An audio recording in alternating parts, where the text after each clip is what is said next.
good idea ไปเลยนะสำหรับบริษัท LT Show นะที่ว่าล่าสุดก็ได้พูดไอเดียนะก็คือบ่ได้มอบเงินมอบคำให้เนาะแต่จะมอบเป็นโน้ตบุ๊กเนาะเพื่อให้น้องนักศึกษานักเตะมหาวิทยาลัยลาวก็ได้ไปนำใส่กันต่อนะก็คือจะได้ไปต่อยอดด้านการศึกษานะเคียงคู่กับด้านการกีฬานะก็คือล่าสุดนอนทานนางวันนาดีออนสวัสดิ์ประธานบริษัท LT Show ได้มอบคอมพิวเตอร์โน้ตบุ๊กจำนวน19หน่วยมูลค่า100 ล้านกีบเพื่อให้นักเตะจำนวน19คนนะเป็น19คน19หน่วยนะมอบให้กับนักเตะนักศึกษามหาวิทยาลัยลาวเนาะที่ว่าได้ไปแข่งขันรายการอยู่ที่ประเทศเวียดนามสามารถคว้าอันดับที่2รายการนักศึกษามหาวิทยาลัยสากลครั้งที่1อยู่ที่นครหลวงโฮจิมินห์สเวียดนามนะสำหรับวิธีมอบฮับก็ได้มอบฮับในวันที่1เมษายน2025อยู่ที่สนามบินสากลบัตไตนะหลังจากที่ว่าทัพนักกีฬามหาวิทยาลัยลาวก็ได้เดินทางมาฮอดสปป.ลาวเฮาเนาะก็ได้มีการมอบฮับกันเนาะส่วนรายละเอียดครับไปเบิ่งบทสัมภาษณ์ของทานนางวรรณลีออนสวัสดิ์ประธานบริษัท LT Show นำกันเลยเนาะที่ว่ามามอบเครื่องในครั้งนี้เจ้าก็รู้สึกดีใจเนาะแล้วก็สมเสยทีมงานที่เพิ่นพาน้องๆกันได้ไปคว้าฮองแชมป์มาซึ่งเป็นครั้งแรกของประเทศลาวเฮากับแม่เนาะและข้าพเจ้าในนามที่ว่า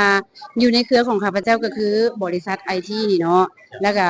มีจุดประสงค์เป้าหมายที่ว่าอยากมอบคอมพิวเตอร์ให้น้องๆเพราะว่าข้าพเจ้าเชื่อว่าการกีฬาไปเคียงคู่กับการศึกษาและข้าพเจ้าก็หวังอย่างยิ่งว่าคอมพิวเตอร์ที่ข้าพเจ้ามอบให้น้องๆ19น้องนี่ให้เพิ่นได้เอาไปสมใช้ในการศึกษาและการเรียนรู้ของเพิ่นหวังว่าเป็นองค์ประกอบหนึ่งที่ให้เชิดชูการเรียนรู้ของเพิ่นเติมแล้วก็พร้อมที่จะสนับสนุนในเรื่องของกีฬาให้น้องๆอีกเติมสำหรับข้าพเจ้าคิดว่าตรงนี้ก็เป็นทางหนึ่งเนาะเป็นปีแรกของกีฬาแล้วคิดว่ามันจะต่อยอดให้น้องๆได้ทุกๆปีถ้าว่าเพิ่นได้เชิญเนาะข้าพเจ้าก็บ่แน่ใจในโปรเจกต์ของทางกระทรวงศึกษาเพิ่นแต่ว่าข้าพเจ้าคิดว่าอันนี้ก็เป็นการเริ่มที่ว่าเฮ็ดให้เด็กน้อยข้าเจ้าได้มีเวลาที่จะซ้อมฝึกฝนในด้านกีฬาแล้วก็ข้าพเจ้าก็เป็นส่วนหนึ่งที่ว่าเป็นองค์ประกอบหนึ่งที่ว่าคอยซัพพอร์ตแล้วก็ส่งเสริมคิดว่าปีต่อๆไปน่าจะมีบริษัทเอกชนหรือว่าองค์กรต่างๆที่เพิ่นเห็นถึงความสำคัญในด้านกีฬาแล้วก็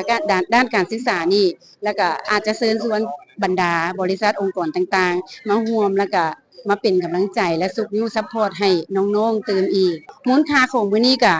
ประมาณ100 ล้านเพราะว่าคอมพิวเตอร์ทั้งหมดหัน19หน่วยเนาะที่ให้น้องๆนักกีฬานี่ส่วนผลงานของทัพนักกีฬาลาวเนาะลงสนามไป4นัดเสีย2ชนะ2เนาะก็คือหอบเป็นกลุ่มชนะ1นัดเสีย1นัดหอบ4ทีมชนะหอบ4เสียไปนะเสียไป 1-2 นะขณะที่19นักเตะมหาวิทยาลัยลาวเฮาก็ประกอบมีเริ่มต้นกันที่เบอร์21นะเป็นทางด้านชิตติศรอินทจักรเบอร์30ไสยสุขแก้วบิศรเบอร์1บุญแพงขาวภูมีเบอร์27ทักษิณมานิคำเบอร์11ปัญญาพรมานีวงศ์เบอร์12สุริศักดิ์มั่นประเสริฐเบอร์10ธนูศักดิ์นันทวงศ์ดวงศรีเบอร์4ศักดาบีน้อยอินทีเบอร์25ทวีศักดิ์พันธวงศ์เบอร์24ไสปัญญาเพชรยาลาดเบอร์23เพชรบีไซพิมพ์เสนเบอร์17อภิสิทธิ์ภูลสวัสดิ์เบอร์5ชัยชนะศรีหาราชเบอร์8คำเก่งสินทศรเบอร์16โอไมสาสุวรรณราชเบอร์14ศรีสุพรรณวงศาลีเบอร์7ศรีกันดาไซสงครามเบอร์19บุญเพ่งไซสมบัติและการคนสุดท้ายเป็นเบอร์22นันทพรไซสมพรเป็นตำแหน่งผู้รักษาประตูส่วนตำแหน่งผู้รักษาประตูก็จะมีอยู่เบอร์1เบอร์22และก็เบอร์12ส่วนคนอื่นๆจะเป็นนักเตะตำแหน่งกองหน้ากองหลังหน่อย